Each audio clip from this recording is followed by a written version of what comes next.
Welcome back to another episode of Yelena Talks. This is now my 17th episode already, and the title of today is Name That Curse. So today's topic is going to be, I would say, fairly lighthearted and maybe even humorous, considering that this topic usually comes off as something that's so heavy and so real and such a big deal. And the reason why I am going to take the approach of having it something maybe more funny or, practical, normal, relaxed is because I don't want to play into the concept of what, quote unquote, a curse actually is. I don't want to give it any more power than it needs to be. So I already have started today's episode. Let's get started. In my opinion, a curse is anything that you believe in that brings any kind of negativity, darkness, or hell into your life. Simple. That's it. I really don't necessarily believe in this voodoo magic that some witch can put some spell on you. I think that stuff only is really real if you really believe it. And coming from my background in counseling, psychology, spirituality, the reason why I really do believe a curse is anything you believe, not necessarily something that someone puts over you and then that violates your life experience, is because you give power to what you think is true.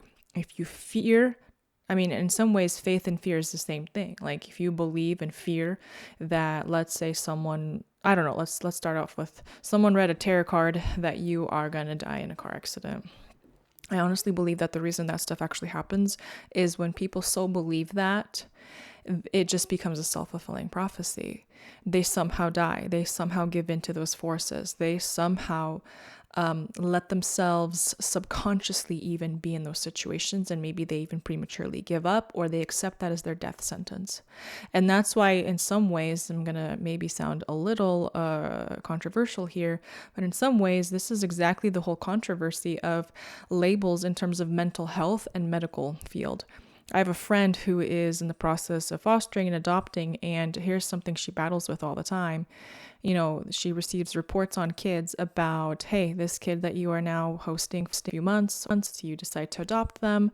This kid is now, here's the data. They have, let's say, delayed growth. They're in this lower bottom percentile for development. They might have hearing issues. They probably have attachments, disorganized style attachment. They medical history, diabetes is in the family. And she and I had this awesome conversation about, she's like, when I receive these kids, I look at this data and I'm like, thanks, and no thanks. That is not over my child. And she just continues to proclaim and believe and treat these kids as if they're perfectly healthy.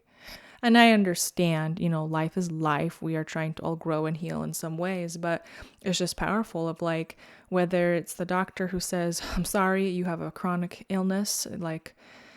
You have this thing as a human, do you believe in this and are you accepting this? Or no, I'm not going to believe that. And I do believe when we're talking about things that are more medical that we can really, really see, yes, that gets a little bit more challenging. But, I just think of even then mental health where it's like, okay, you have depression or anxiety or OCD.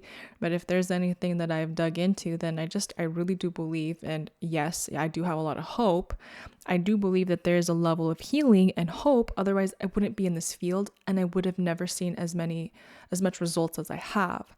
And so, for instance, here's an example. I'm working with a kid with depression. Granted, lots of factors contribute to that. Granted, starting with the biggest one, family upbringing, in my opinion. But I'm working with a kid, I remember I worked with him. This was at the high school, my favorite funny stories. He was just so depressed and mad and giving up on life. And I remember I did an intake with him. And it's a bunch of interview questions about him. It's what are your beliefs about life, yourself and life and whatnot? And his response is, I'm just a waste of breath and space on this earth. I'm a nobody. There's no point to my life. And I just kind of flat out had a fairly rational conversation with him. I said, you know what? If that's your opinion about life, then you will reap depression as the result. Like, what do you expect? If you literally believe you're a waste of space and breath in life, how else do you expect to feel? You're gonna have to like find some level of purpose or interest or passion. You have to find something worth living for that gives you that life. And the funny thing is, like, we worked for a while together, and later on, when I read this quote that I wrote down initially, what he said, later on, we laughed so hard because he's like, dang, my life is so different now. I have so much more joy. I'm excited about what I'm doing. It's not to say we don't have like up days and down days, but I remember finished working with this kid, and he definitely had a lot more purpose in his life.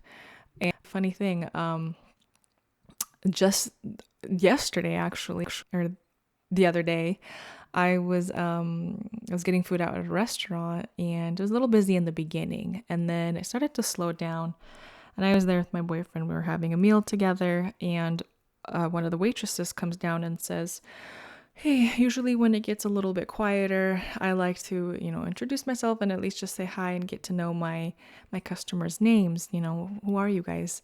And I said, oh, I'm Yelena. And she's like, oh, Yelena, did you by any chance work at Mount Spokane High School? And I'm like, yes, actually I did a couple of years ago. And she's like, oh my gosh, I'm gonna get emotional. Give me a second. And steps away, and she steps back, and she's like, she introduces her name and last name, and I immediately connect the dots. I actually used to work with her two kids. And she's like, I just wanted to say thank you. I'm the mom of so-and-so, and you have helped my boys so much. And she was updating me how well they're doing. And she was trying not to get emotional. She was just like standing there and just in gratitude, thanking me so much. And it's just so funny because actually the reason I'm saying this is because that example of that kid I was talking about who believed his life was like waste of space and breath and all that was her kid. But it's just so amazing how sometimes, God brings us encouragement, and we sometimes see the fruit directly or indirectly of our work. But yeah, so I was very grateful. It's always an honor when I meet someone who's able to express also gratitude and results, because it's success for all of us, not just one person. But anyway, so going back to this concept of curse, you believe it, it's there. Now let's get even tricky or a little deeper. I'm going to break it down like this from my experience. You don't have to necessarily tangibly, how do I say this? Like, you don't even have to 100% know something is there or pinpoint what it is to still have it be in your life. Let me break that down. Subconsciously, whatever your most core being believes, you will then express that. So again, concepts like I'm a loser, I'm stupid. This reminds me of this topic we talked about last week, the podcast episode 16, I am creator. I am. You are now putting divine power and authority to your belief system. It doesn't matter what comes out of your lips if you're reading the Bible. I'm a child of God. I'm free. What matters is those deepest core things that we all have. Growing up in a family of humans in a world that's fallen, we have some, if I could say, some dust, it's a little biffed what our real identity really is. And so when we believe I am a loser, I am stupid, I am unlovable, I'm always in danger, I'm always cheated, I am, experiencing unfairness, I'm poor, I'm sick, I'm victim, I'm helpless, I'm hopeless. The list goes on. We become God of that, and that we continue to recreate that that blueprint of what we believe. And that's when you have friends, family, business, money, it doesn't matter. If you believe you are less than and deserve less than, it will come out. And it's not because the other people are at fault. It's because you believe that, and you will manifest. Okay? Represent exactly what you believe in. And that's where it's like, I remember this one story of, it's like one woman I knew, a family friend, she's pretty funny. She's like, always complaining about money problems. I never have money, no money, no money. Although, in my opinion, there are way better ways that that family can budget and put up some boundaries about money. I mean, it's a long story, but point is, she's always praying for money, money. And she had this one experience where someone, oh, I think she found money. I think she found $100. I think that's the story at like some store or something. And she's like, oh, dollars. And she goes in and tries to turn it in to like the cashier or manager, whoever. She's like, I found $100 and I have to return because it's not mine. And they're like, well, you know, our policy here is like, you keep it. Like, it's not ours. You found it, you keep it. And this lady literally was like, no, that's not mine. I'm not gonna keep $100. And she's like telling us this like dramatic story, and she felt like she was so righteous leaving without taking that $100, even though they're like, no, for real, like this is yours. Like it's not it's not for us. We're not taking it, you know. And she's like, no. And she's describing how she left so much dignity and righteousness. And I'm like, you literally pray about being blessed with money. Money literally was, as far as I'm concerned, dropped down from heaven to earth, and you found it and you couldn't even accept it. Even though the people were like, please take the money. Who knows? Maybe that manager was literally an angel on earth begging her to take that money. And it's like, okay, and then who prevented her from not receiving that money? Herself. That's why I say this a lot. Like, God will come out in so many different ways and try to bless us and give us exactly what we are quote unquote asking for. But if deep inside we, you know, equate or align with things that, you know, are less than what we express we want, then we'll never be able to experience or receive these opportunities or blessings that we pray for. So anyways, again, these are just like some practical examples of how this comes out. I think the opposite of curse is a blessing. It's inheritance, right? I'm rich, I'm strong, I'm healthy, I'm loved, I'm lovely, I'm beautiful, I'm smart, I'm intelligent, I'm strategic, I'm kind, I'm graceful. I mean, if I really get to it, you know, the Bible says, like, yeah, okay, so speaking of I am and really believing God is literally one with you. So think about it. When we say things like I am worthy, I'm holy, you know, some people are like, oh my gosh, blasphemy. But it's like, well, then what do you believe? I'm rags and riches and sinner, then you will live a life like that. Even though the Bible clearly says you are clothed with righteousness, you are made holy, clean, blameless in the sight of God through Christ. The Bible talks about you're literally reigning next to Christ on his throne right now with a ring on your hand, and your name is written in his will as part of the inheritance that Christ has like you. So it's like, it's interesting because we say God is, you know, worthy and holy, and we have all these songs, holy, he's worthy. But if you think about it, the only way we can experience real life and life in abundance is when if I am the son and daughter of God, then I now by default am holy and I'm worthy. And I think that's where a lot of Christians struggle to digest this amount of power. Because if you really believed, accepted, and even expected this amount of blessing and royalty, then you would see it. I do believe it. And I also believe like we're all still healing. There's stages. And then you plant, you reap, you sow. I mean, it takes time. I understand that. But I think it really comes down to, again, do you believe in curses or blessings? And everyone's like, oh, I believe you are blessed, or I believe you are cursed. And if you, again, whatever you believe in, you side with, you agree, or you let people speak this destiny over you, if you agree with that, then okay, now you are giving it divine power. You believe it. And so again, if someone else says like you're dumb or something, or you're unworthy, or you're never going to amount to something, listen, you just say no thanks, and do not let that take root in your heart, and you move on. That's it. Simple. Easier said than done sometimes. I recognize that. So let me kind of break this down now. The reason I call this name that curse is because let's make this really practically, and instead of making it sound super, again, voodoo, like you're cursed, let's just name that curse. Like I just think of like Family Feud or all these different family game shows where it's like, name that that thing that you have to put in that purse.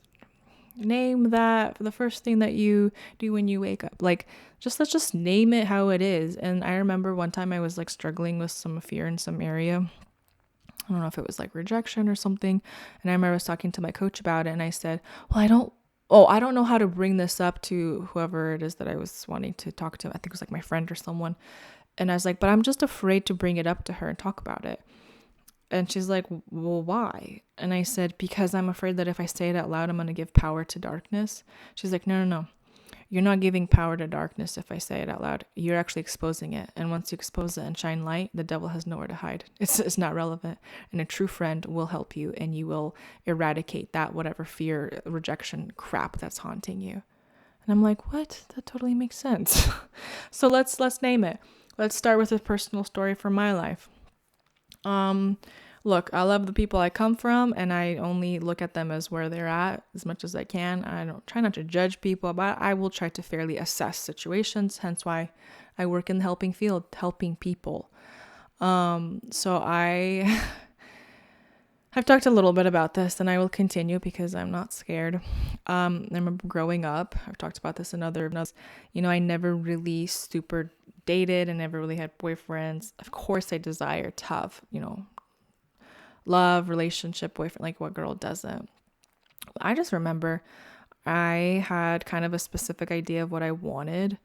And even if I tried to experience something else less than, it never would work out. And I just remember through the grapevine, you know how it is in the Slavic radio community, faster than any, high-speed internet. I remember I had someone tell someone, you know how it goes, that maybe Yelena needed to go to some kind of prophet person for them to pray and break off whatever was going on with me, if it was like a curse or something, that I'm like single and can't get married. OMG. And I say this, I'm not making fun of this person at all. Okay. I think they said it from the most genuine, deepest, like, interest in their heart to see me succeed. That's just how they saw life. That's what was true for them. And so I was just, somehow it got to me, and I just kind of thought about it. And I said, I don't believe I am cursed, and I don't believe that I need to go to some prophet for them to pray something. I really do believe that, when I feel like it's my time to like really go into this in my life, I will get help. And someone saying, curse be broken is not going to be the answer, because I think that there's something happening. Maybe I really don't believe it was my time yet. To be in all honesty, I really don't believe it was my time to meet anyone else, because I was still growing, developing, and healing. But I also believe that when it was time, God loves me so much that He would ensure success, and He'd bring me the exact people to strategically keys, wisdom, advice of what needed to be done. And so I remember, this was years later, I then decided for myself last year, I wanted a coach to work with, coach/counselor. And I just had some business goals. I wanted to grow in my self-confidence. I wanted to be able to trust myself more, to make decisions for my life. I had questions. And one of the questions was, I think I'm ready to like really experience love. Like, what do I do? How do I do it? Because I feel like the type of man I want is so specific. And we started to break some stuff down. She was able to catch patterns. And this is why I really encourage people to get external people for help, because you will never see, you will always be blinded to your own stuff. Believe me, this is literally why they say, like, for surgeons not to do surgery on their own families or whatever. Like, it's too personal. It's too personal. It clouds you. So I was talking to her, and I realized something I never in a trillion years would have pieced together. And I work in psychology and mental health, okay? I realized that if there was a quote unquote curse that I was plagued with, name that curse, it was attracted to emotionally unavailable people, men specifically. Like, what the heck? And when that hit me, it slapped me silly. I was like, at first, like, no, that's not me. Until I sat down and I'm like, no, for real. And I started to recognize, oh my gosh, I think it's true. And so on a conscious level, I would have never like pieced it together, but subconsciously, like the internal working model of our brain, our heart attachment system, I sat down and started to piece together, like, what kind of family background do I come from, where we're like drawn to, let's say, men who don't show much availability or commitment. Or they're not very present on an emotional level, even though that's what my heart is hungry for and desire. What's gone on with me, again, attachment style, where why have I been around that I'm drawn to that, and that's how like literally cycles get recreated generationally. That's that generational curse, right? And so by the time someone says, oh, this family, these girls, guys, what I divorce a lot, or they get married super super late, or I mean, that's even relative, but whatever. But yeah, like they struggle to find love, or like by the time we see these, like the fruit, the byproduct or symptoms of some kind of issue, we see that, but who can really diagnose the real problem? And so we just say stuff like, oh, they're cursed, versus like, okay, sit down with them and help them learn how to change maybe their behaviors or what they believe and think, and let them heal. And then the natural result should be healing, love, success, abundance, those Christ attributes, traits that, we talk a lot about, the kingdom. And so when my son was like, what's going on? Mom relationship, dad relationship, your history growing up, friends, siblings, like what's going on? Like it really started to become very, very evident what was happening. And I'm like, oh my gosh.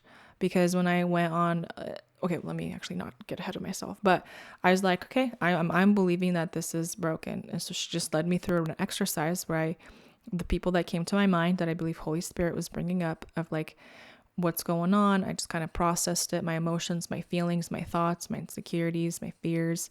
I just processed it out, and I realized, these people were doing the best that they could, or the only thing they knew. And then they were just kind of, and then I just, like, out of faith, if you believe you're healed, then you walk in healing, which means how would a healed person do? Oh, green flags. What are green flags? That's why I kind of talked about green flags in my other videos. What does it mean being with someone who loves you, shows love, talks to you, shares their heart? Like, if you believe you are healed and now you are emotionally available, hence attracting an emotionally available guy, what does that look like? And I remember, like, I'm like, hey, I believe it, I feel it, it's mine, it's it. So I met my boyfriend. We went on a first date, and the thing is, like, at first I was like, I don't know about the second date or third date. But then it dawned on me, like, you're just getting almost nervous of how, like, raw and real he is. Like, he presents himself with so much presence and love, and he, like, made it very clearly known from the beginning. He actually really likes me and is pursuing me. Things I've always wanted and wrote down in my journals, like being pursued, like what every girl ever wants. And the thing is, I'm like, how the heck was I ever supposed to be pursued if I was, like, drawing in emotionally unavailable people because I was, like, emotionally unavailable? And that's the crazy part. That's that contradiction. That's that curse. It's never gonna work, because as soon as a emotionally available guy would come into my life and existence, years ago, I would have probably just dismissed him and have been like, that's weird. That's too much. You're too vulnerable. That's too much love. When in reality, I couldn't even receive that level of love and presence, even though I was desperate for it. Insane, right? Ironic. And that's, like, I sit down with clients, I clean the stuff up with them all the time. What's going on? You say you want to be loved. You say you want success. And someone hands you $100 bills and you say no. Some guy tries to open the door for you and look at you, and you're like, you're weird. Like, I really try to get in. Like, if you really believe you're healed, then what's going on? How do we feel life and do life different? And that's that reprogramming the brain, a human. So then you marry or get in business with healthy people and do life with healthy people. And then you have children, offspring, right? Legacy that's built off of that health. And so I'm glad to say, ladies and gentlemen, the curse of emotionally unavailable has been broken off of me. And that's still something I try to be very present about. How do I continue to be vulnerable and open and available and give myself grace or space, or still have boundaries and respect and privacy? By me doing that, I just fully believe that me being now with a partner who I believe is emotionally healthy, I believe that my children will have parents who are emotionally present, available, and I believe my children will be very emotionally intelligent and smart. And there's that. I had to break that stuff off. And that's one example out of so many. And again, I look back and it's like, it's so easy for people to be like, oh, you're not married.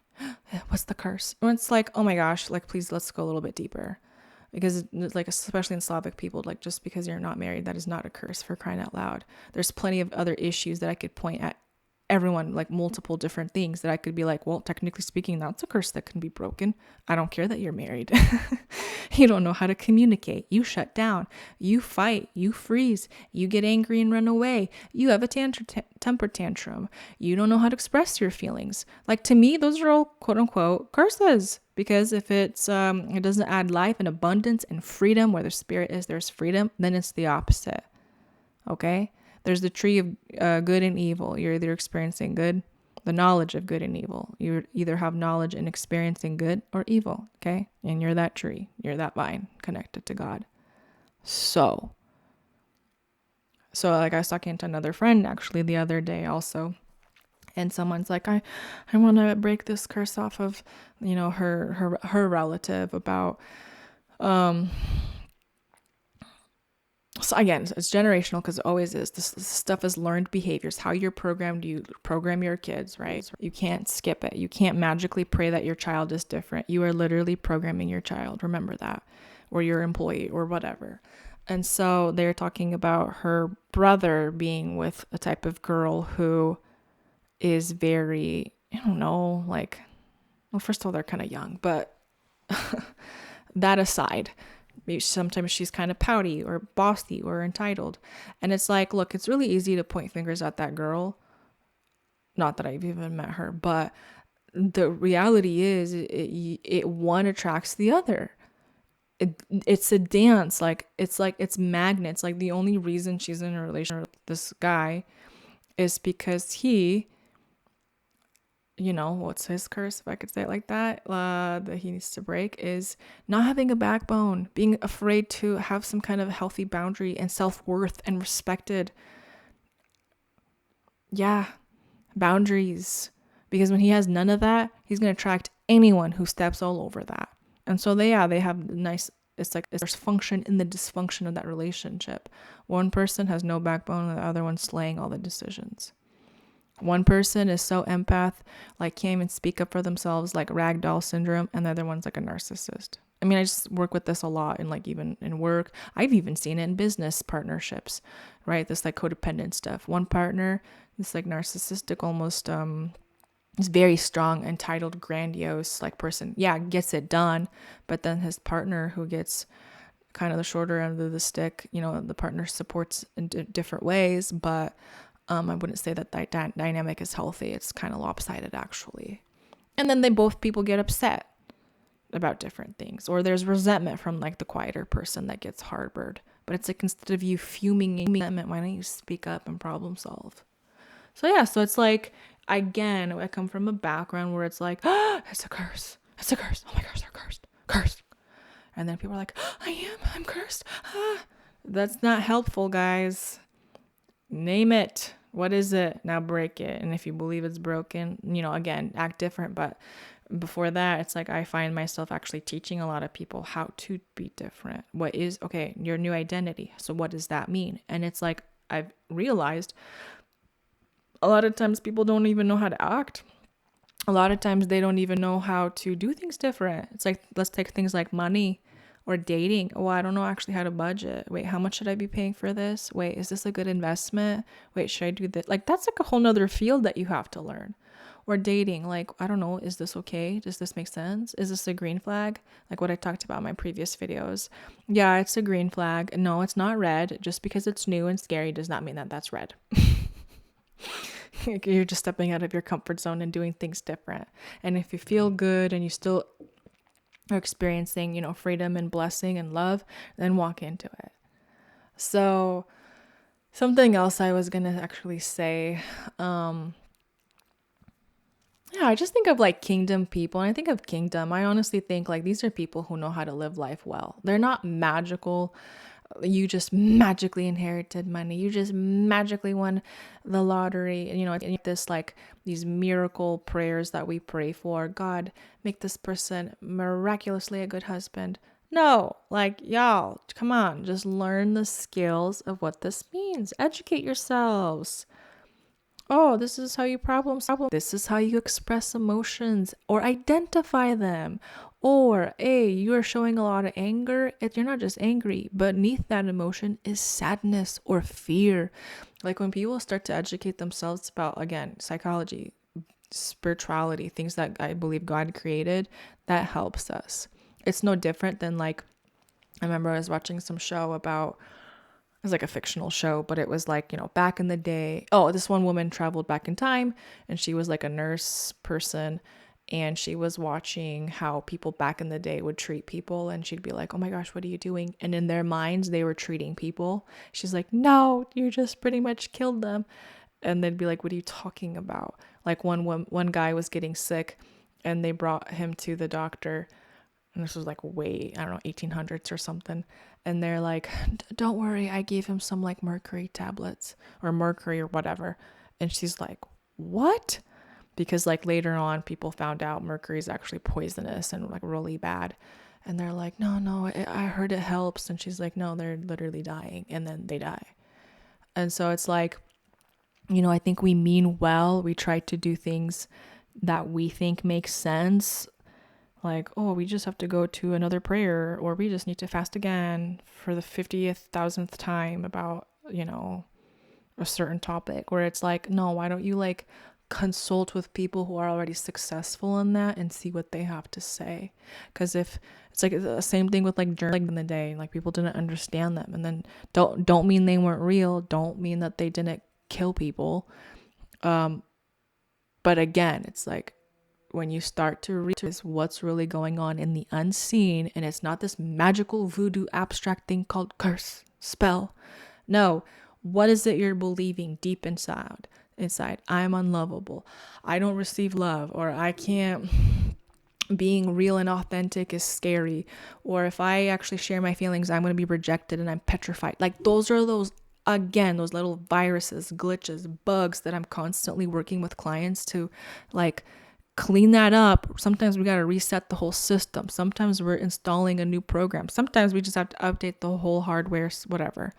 So much tweaking that happens. So something that I see sometimes, and in no way am I being disrespectful, but I'm just sharing my perspective and observation. When a person is really open to learn, I really do believe God gives an abundance of answers and help. But when a person is like, I'm struggling in this, but no one tell me what to do because I know how to do it. And they've been struggling, like walking around the same Mount Sinai over and over in the wilderness, like Moses, the Israelites did for 40 years. It's like, come on, guys, you guys are just doing circles. Someone needs another exit or go another way. There's no other way. And so when I see people, again, and without being disrespectful, there's a problem. Oh, I got to go to Friday night prayer, Monday night, Tuesday night. Please, I am not saying prayer is the bad thing. I'm not saying going to prayer is bad. And I'm not saying praying and being meditative and having conversation with God is bad. That's saying. True prayer is good and necessary, and I talked about it in my last podcast. True prayer is you examining the contents of your heart, and the Holy Spirit, the Trinity, sits down with you and starts to talk to you and give you answers of like what's going on. But what I'm saying is, I find that oftentimes, without people realizing, prayer becomes almost like a escape mechanism. And true prayer isn't happening. It's not the definition that I just described. It's more like, there's a problem. Oh my gosh. I'm going to just go talk to God. And what happens is either you're just complaining or ranting or gossiping or just regurgitating, saying stuff, begging, and that's it. That's your experience. Now, I'm not saying everyone who goes to prayers is bad. That is not what I'm saying. But what I'm saying is I have worked with people who's maybe their parents, there's a family issue, instead of the dad being a dad and sitting down and building a relationship with the child, having a conversation and engaging, connecting with their child, the dad's like, oh, these kids are so bad and disrespectful and blah, blah, blah, and then they just say, I'm going to Friday night pray for this family. That's a problem, guys. That to me is not kingdom. That's just religion. You're not connecting to the spirit of your child. You're running away. You're running away even from your responsibility as a parent if you had children. That's my opinion. Or here's another one. I don't have any, guys. I'm just going to keep praying. I'm keep fasting. I'm keep praying. Where it's like, hey, actually, why don't you go like talk to guys maybe? Here's a thought. No, I believe that will bring him here. I don't have to do anything. Well, I don't know where you got that from, because that literally doesn't apply to anything else in life. You want to have a job, you want to have money, you got to go to work, you got to sign up to have a job. Yeah, you get to pick what job you have to some degree, but you don't just sit back and wait for, to open up a fish and take a coin out of his mouth. Like, there's one story in the Bible, but we'll take these like extreme examples and then we'll apply it to our life without even realizing, like, hey, there's normal things in life. You just have to develop courage and go for it and do things. And I also think that it doesn't help when there's topics around the church or in church that for some reason there's a level of shame. Like, I'm going to call it out, exposing it, like marriage or singleness. No one is higher than the other, single or not. I've met plenty of married people who have an incredible level of healing that needs to happen. I don't care that they signed a piece of paper. Like, there's so much healing that needs to happen. And they're no more of a human than a person who's not married, especially a person who's actually working on themselves and in bettering their life. Again, that's like a side rant. But what I'm saying is there is like, wisdom in us like doing things different. I've met girls where it's like pray. And it's like, okay, let's just actually grow in some confidence and self-love and go out and have fun and meet guys and really believe that the guy that God has for you, you meet him. But you got to put yourself out there a little bit. I really do believe I'm talking to someone who understands what I'm saying. So what else did I want to say before I start to wrap up?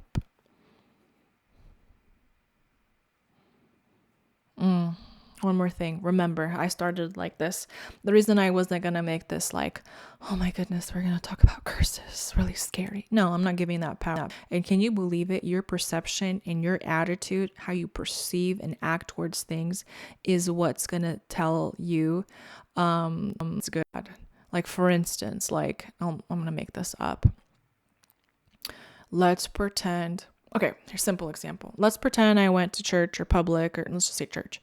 Let's pretend I was zipping up my dress and I don't know, I didn't reach all the way to the top, or it unzipped a little. I don't know, right? Like, let's say it's a little bit noticeable that my dress wasn't zipped up all the way, because believe me, that's happened. But this nice girl is like, hey, I didn't zip up your dress all the way up on top. Oh, thank you, But can you imagine like two different experiences? And this is why I talk about things like trauma, because trauma is subjective, and if it's traumatic for you, it's traumatic for you, but we're trying to break the power and grip of it and not making it so horrible. But if I went to like a church and let's say everyone was like, oh my gosh, her dress isn't words. They're like, oh my gosh, her dress isn't zipped up all the way. That's so embarrassing. Oh my gosh, I'd be so humiliated. Everyone is staring, like, blah, blah, blah. Like, can you imagine how that impacts a person? Yeah. Traumatizing, scary, shameful. And that, like, a person has to experience that social event like that, if that's how the picture's painted, right? No different than that story I said. Someone's like, oh, she's not married. What if she's cursed? Versus, hey, God's got you. When it's time, it's time. I know you are making your growth and healing. Hey, what are you doing? Like, how do you want to meet people? What are you comfortable with? How do we support you? What could we do different? That's awesome. And so let's paint a different perspective for the girl with the dress. Oh, hey, like what the same thing that to me. Oh, hey, your dress is actually unzipped. Can I help you zip it up? Oh yeah, thank you. And if I leave that situation, that was so nice. Versus that's so that's it. Done. I ain't accepting anything that makes me feel less than, stupid, ashamed, none of that devil crap. I'm not accepting any of that. I'm a child of God. Maybe I made a mistake. Maybe I forgot. But I am not a mistake, okay? I am not forgotten. So anyways, wrapping up today, name that curse. Go through your life, have an experiment, talk to people. Hey, what patterns do you see in my life? Oh, I give. Oh, I overgive. Oh, I actually neglect myself when I give so much to other people. What is that? Name that curse. Have some fun with it, because it's going to loosen its grip, and then you have more courage to break it off and not feel shamed or scared. So I encourage you. You can even share with me if you are broken any curses off of you. Type in the comments. Let's make this interactive. I love these conversations. And so again, I'm still working through the Power Within series. It is a lot harder to record live on demand than I thought. So my apologies, but we will get through them. And I believe the videos that need to be released, when they do, will be. So please, as always, like, comment, subscribe. I love your guys' interactions. And this last week, I've had so many people reach out to me and like just be so grateful and appreciative me for like certain specific videos or breakthroughs they've had. I love that so much. Thank you all for doing that. Like I really mean it. Like it's so awesome to see your guys' faces and comments and hearts. So God bless you all. Have a beautiful, wonderful day, and I will talk to you another time.